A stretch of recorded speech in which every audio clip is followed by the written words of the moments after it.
This is the New York Times, and it is their learning network. It is a blog that the New York Times does that is specifically for teachers, and it has lesson plans, it has ideas, it has all kinds of neat stuff.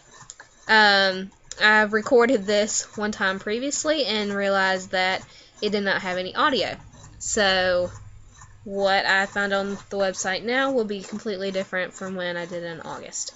But what I liked about this website was the fact that it gave different lesson plans that are focused around current events, and you also have a little part over here where students can actually comment on different things. Here are the different areas that the lesson plans you can do.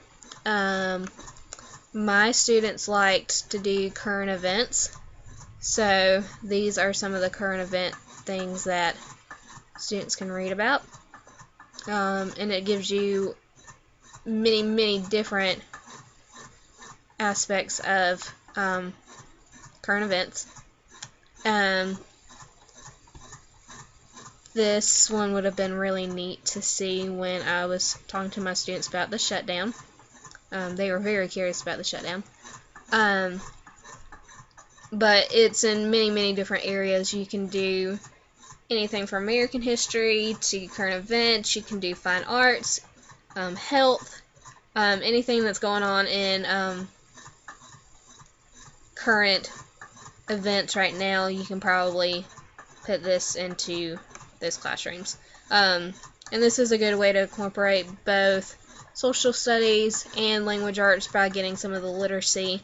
You have technology on here, and you can incorporate math in here too as well. What I like is that with these different lesson plans that they give, or different resources that they give, they also will do quizzes, they will do student opinions. So it's a really neat way to incorporate that stuff into the classroom. I'm going to go back a little bit.